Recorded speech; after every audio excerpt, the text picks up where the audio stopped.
천사의 아침 방문을 찾아오신 여러분을 환영합니다. 오늘도 아침 예배 말씀으로 믿음과 위로의 시간을 갖게 되길 바랍니다.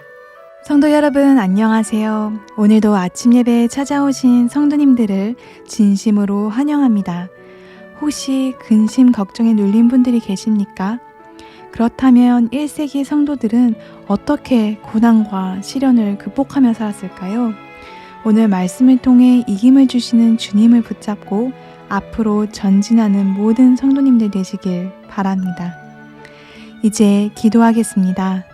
하늘에 계신 하나님 아버지, 주님을 살아서 맞이할 기회가 있는 마지막 시대에 저희를 빛으로 불러주시고 이 안에서 성장해 나갈 수 있도록 인도해 주셔서 감사합니다.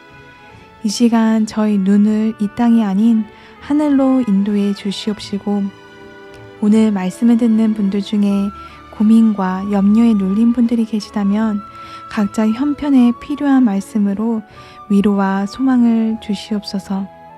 말씀을 전하시는 목사님의 건강을 붙잡아 주시옵시고 말씀을 듣는 저희 모두가 하나님을 향한 믿음 위에 날마다 더 굳게 세워질 수 있도록 인도해 주시옵소서. 이 모든 말씀 예수 그리스도의 이름으로 기도드립니다. 아멘. 안녕하십니까? 살다 보면은 우리의 삶 속에서 또 신앙에서 여러 가지 문제들을 만나게 됩니다. 왜 우리의 인생에 계속해서 문제들이 생기게 될까요?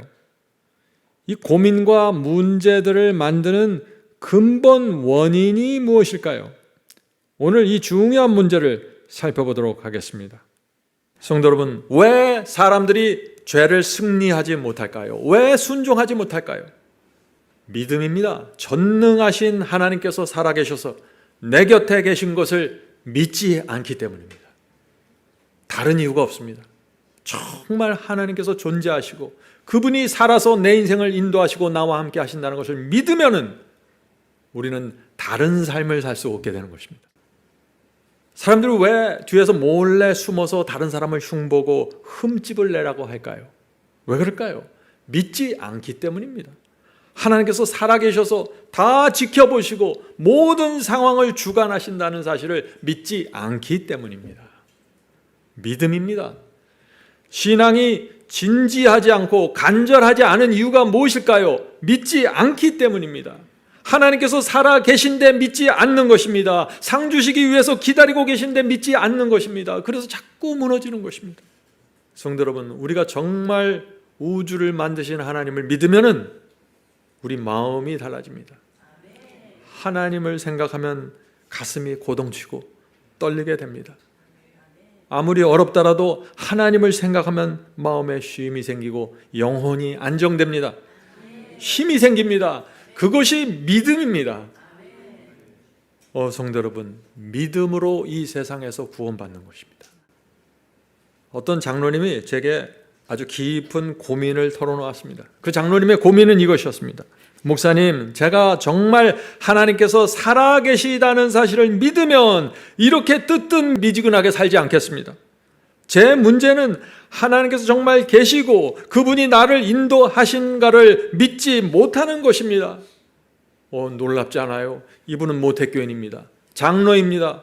그런데 하나님께서 살아계셔서 나를 인도하시고 나를 지도하시고 성령을 보내서 내 마음에 계속해서 음성을 주시고 인도하신다는 이 사실을 믿지 못하는 것입니다. 존재 자체를 믿지 못한다는 것입니다. 이것이 거의 모든 그리스도인의 마음속에 있는 근본적인 문제입니다.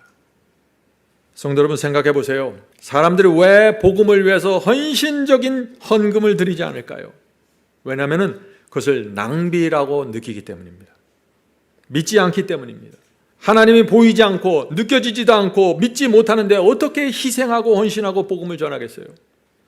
하나님을 믿지 못하면 헌신과 희생 자체가 낭비로 느껴지게 되는 것입니다. 당장 내가 쓸 돈도 없는데 어떻게 눈에 보이지 않는 하나님을 위해서 돈을 사용하겠어요? 실제적인 문제입니다. 성도 여러분, 그래서 믿음이 없으면 아무것도 못하는 것이에요. 하나님을 믿기 때문에 예배드립니다. 믿기 때문에 희생하는 것입니다. 하나님을 믿기 때문에 태풍이 불어도 영혼의 평안이 있는 것입니다. 오늘 많은 사람들이 입으로 믿는다고 말하지만 찬송 부를 때 온 마음을 다해서 간절히 부르지도 못합니다. 왜요? 자기가 자기를 알기 때문입니다.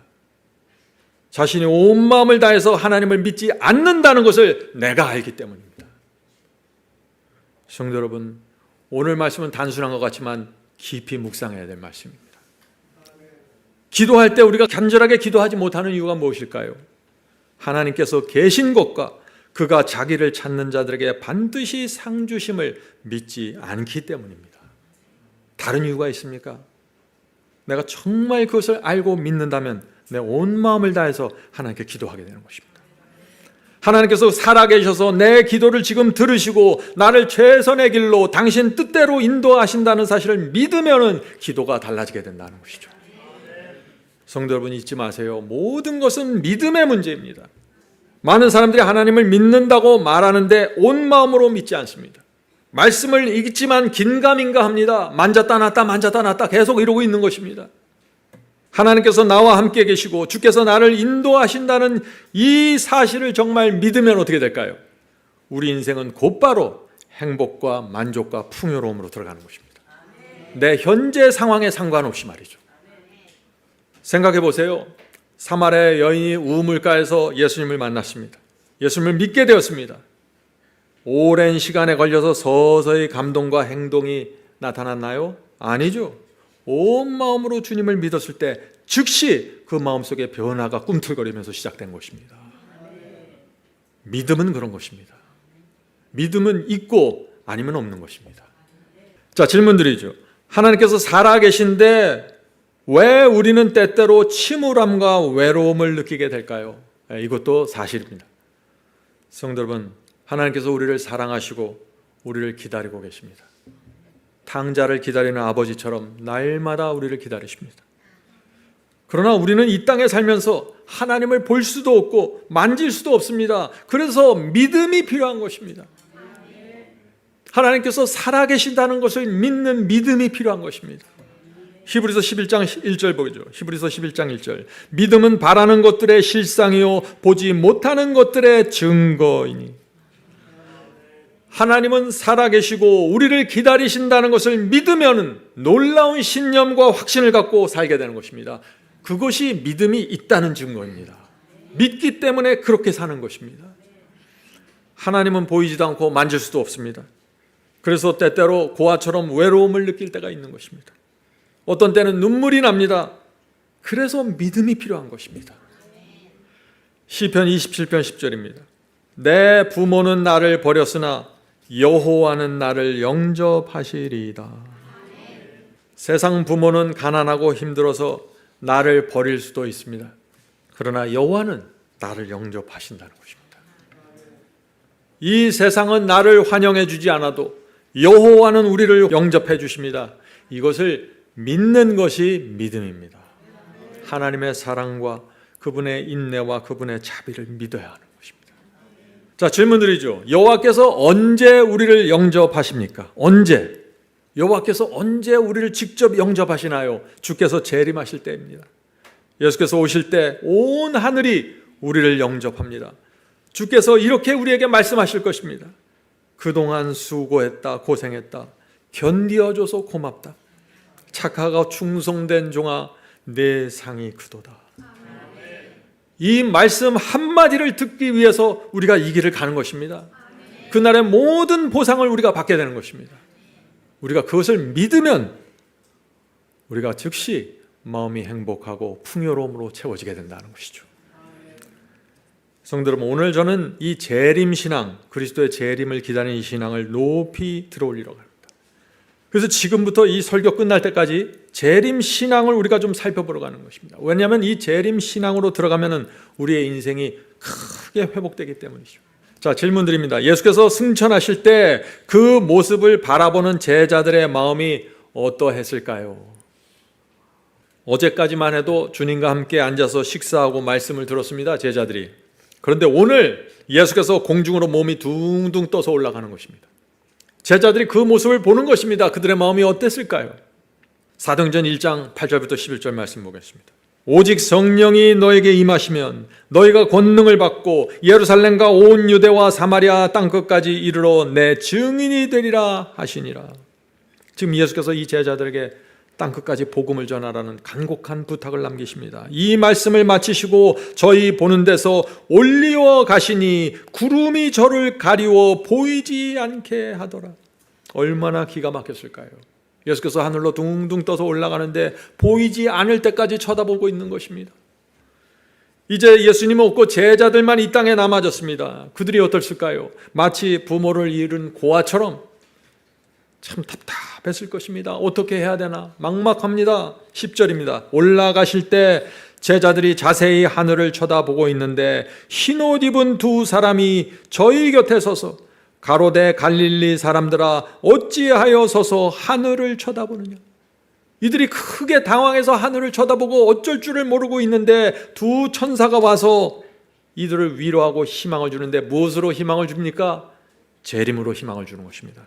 너희 가운데 하늘로 올라오신 이 예수는 하늘로 가심을 본 그대로 오시리라 하였느니라. 이것이 놀라운 소망이 되었다는 것입니다. 너희가 본 그대로 다시 오실 것이다. 성도 여러분, 이 제자들이 바로 주께서 다시 오신다는 이 재림의 약속을 붙잡고 로마 황제의 핍박을 수십 년 동안 견디고 승리한 것입니다. 이해가 되세요? 다른 것이 아닙니다. 재림의 소망, 이것이 이 힘을 갖고서 모든 것을 뚫고 지나가 버린 것입니다. 1세기 성도들은 반드시 주께서 재림하신다는 이 희망을 갖고 가난과 굶주림과 고통을 견디면서 복음을 땅끝까지 전했습니다. 그것이 재림신앙의 힘입니다. 이 힘을 붙잡으셔야 됩니다. 그래야만 이 인생을 이기고 승리할 수 있다는 것입니다. 주의 재림을 믿었기 때문에 바울이 감옥에 들어가서도 어떻게 했어요? 찬송을 하는 것입니다. 기가 막히지 않아요? 이것이 재림의 힘입니다. 성도 여러분, 주께서 반드시 오십니다. 주께서 오시지 않으면 저와 여러분은 아무것도 아니에요. 헛일을 하고 있는 것이에요. 지금 재림의 날 천천만만의 천사가 우리를 호위할 것입니다.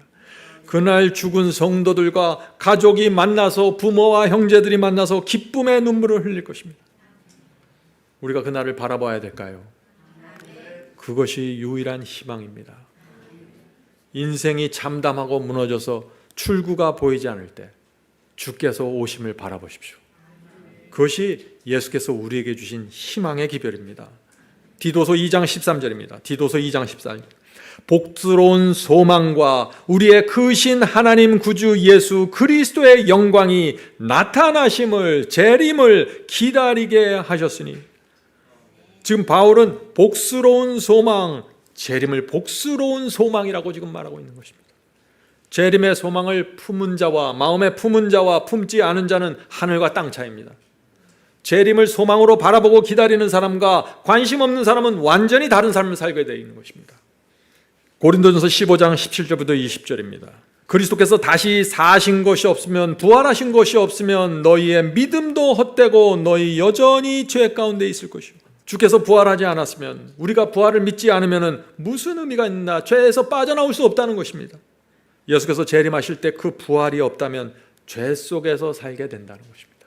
재림신앙이 중요합니까? 중요한 것입니다. 18절, 또한 그리스도 안에서 잠자는 자도 망하였으리라. 다만 이 생뿐이면 모든 사람 가운데 우리가 더욱 불쌍한 자니라. 기가 막힌 말씀 아닙니까?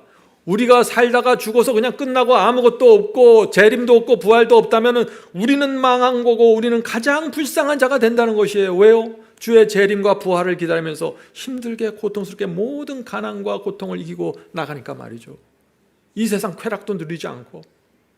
20절, 그러나 그리스도께서 죽은 자 가운데서 다시 살아서 잠자는 자들의 첫 열매가 되셨도다. 그리스도의 부활이 첫 열매이기 때문에 수많은 사람들이 그 열매와 함께 부활한다는 것입니다. 성도 여러분, 재림이 없으면 십자가도 소용없어요. 재림이 없으면 아무리 믿고 열심히 신앙해도 소용없는 것입니다. 그런데 재림을 기다리질 않아요. 재림에 관심이 없어요. 이게 도대체 어떻게 된 일입니까? 주의 재림이 없으면 아브라함도 12제자도 무덤에서 부활할 수 없습니다. 재림이 없으면 성경 전체가 허무한 것입니다. 그래서 바울은 계속해서 이 초대교회 성도들에게 복스러운 재림의 소망을 붙잡으라고 지금 말하고 있는 것입니다. 성도들은 그 소망을 붙잡고 모든 것을 견디고 이겨냈다는 것입니다. 성도 여러분, 오늘 저녁에 주께서 오신다는 믿음을 갖고 살아갑시다. 그것이 복스러운 소망의 신앙입니다. 삶이 고달픕니까? 빚쟁이가 쫓아옵니까? 건강 때문에 어렵나요? 사업이 힘듭니까? 주께서 오십니다. 그날의 모든 시련과 채무와 빚과 고통에서 해방되는 것입니다. 이 지구를 건져내는 것입니다. 재림의 날에 우리를 묶고 있는 모든 것들이 풀려지면서 희년으로 들어가게 되는 것입니다. 재림은 희년입니다. 요한복음 14장 3절입니다. 요한복음 14장 1절부터 3절. 너희는 마음에 근심하지 말라. 하나님을 믿으니 또 나를 믿으라. 근심에서 벗어나는 방법, 염려에서 벗어나는 방법이 무엇일까요? 예수께서 지금 재림을 말하고 있습니다. 내 아버지 집에 거할 곳이 많도다. 내가 너희를 위하여 처소를 예비하러 가노니 가서 너희를 위하여 처소를 예비하면 내가 다시 와서 너희를 내게로 영접하여 나 있는 곳에 너희도 있게 하리라. 자, 질문 드리죠. 주께서 우리에게 희망을 주시는 가장 강력한 말씀은 재림에 대한 약속입니다. 재림의 약속이 우리를 모든 근심, 걱정, 염려에서 해방시키는 것입니다. 자, 왜 재림을 믿으면 근심과 걱정에서 해방될까요? 하는 질문이죠. 하늘 도성이 오기 때문입니다. 이 땅에서는 수십 년 살고 끝나지만 하늘 도성에서 우리는 수천 년, 수만 년, 수억 년 영원히 사는 것입니다. 우리 앞에 있는 요 짧은 기간을 우리가 어떻게 살아야 할까요? 답은 너무나 분명한 거 아닙니까? 그래서 재림을 바라보라는 것입니다. 성도 여러분, 이 세상 모든 것은 신기루처럼 사라져버립니다. 집이 있는 것처럼 보이죠. 차도 있죠. 돈도 있는 것처럼 느껴지죠. 다 사라지는 것입니다. 병 때문에 지금 몸이 아픕니까? 그것도 사라집니다. 우리는 결국 하늘에 가는 것입니다. 얼굴에 주름이 생깁니까? 병 때문에 아픕니까? 은퇴 준비가 안 됐습니까? 다 사라지는 것들입니다. 결국에 남는 것은 하나님과 하늘 도성입니다. 그것이 우리의 유일한 희망이기 때문에 재림을 바라보라고 말하고 있는 것입니다. 성도 여러분, 재림 신앙은 엄청난 힘이 나오는 파워입니다. 그런데 참 무서운 것은, 이상한 것은 사람들이 재림에 관심이 없어요. 성경절을 열심히 외워요. 암송합니다. 그런데 재림은 관심이 없어요. 재림 얘기하면 왜 겁을 주냐 그래요. 이게 도대체 무슨 얘기예요? 자, 질문 드리죠. 주께서 주시는 평안은 세상이 주는 평안과 다르다고 했습니다. 무엇이 어떻게 다를까요? 요한복음 14장 27절입니다. 나의 평안을 너희에게 주노니 내가 너희에게 주는 것은 세상이 주는 것과 같이 아니하니라. 너희는 마음에 근심하지도 말고 두려워하지도 말라.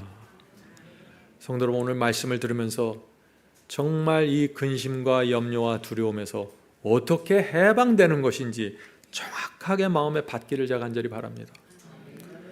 성도 여러분, 주께서 주시는 평안은 세상이 주는 평안과 다르다고 했습니다. 전혀 다르다는 것입니다. 세상은 어떻게 우리에게 평안을 주나요? 학벌을 주고 돈을 주고 명예를 주고 직장을 줘서 평안을 줍니다. 그것이 세상이 주는 평안이에요.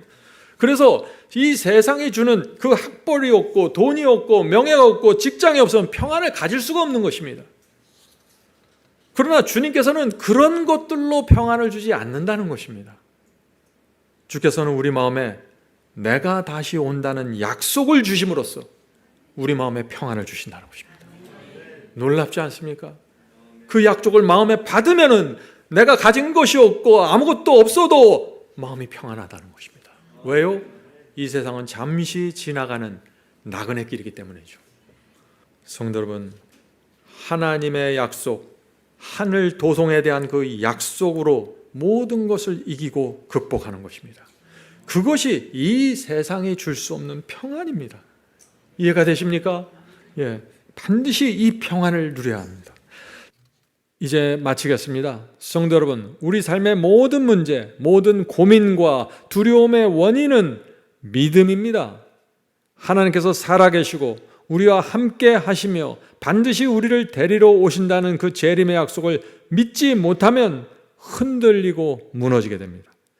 주께서 오시는 그날 모든 고통과 슬픔과 근심이 사라질 것입니다. 주의 재림은 소망입니다. 주의 재림은 우리가 세상에서 넉넉히 이기고 견디는 힘을 줍니다. 믿음으로 승리하는 오늘 하루가 되시길 간절히 기원합니다. 자, 이제 기도하겠습니다. 하늘에 계신 아버지, 우리의 연약함과 부족함을 고백합니다. 두려워하고 근심과 염려에 사로잡힐 때가 있습니다. 주여, 우리 마음에 믿음을 부어 주시옵소서. 세상이 줄 수 없는 평안, 하늘의 평안을 믿음을 통해서 누리게 되길 바랍니다. 도와주시옵소서.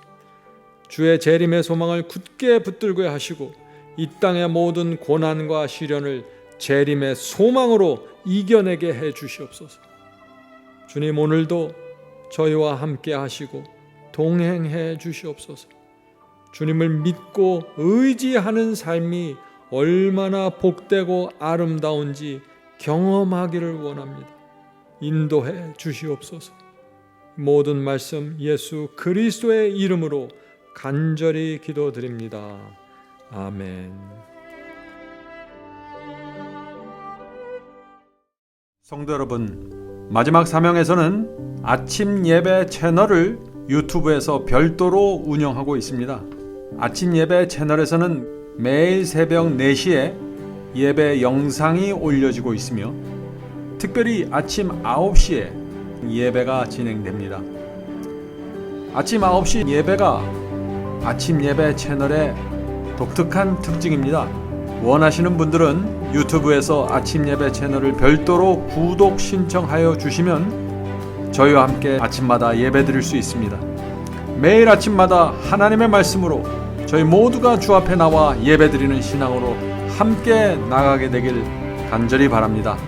감사합니다.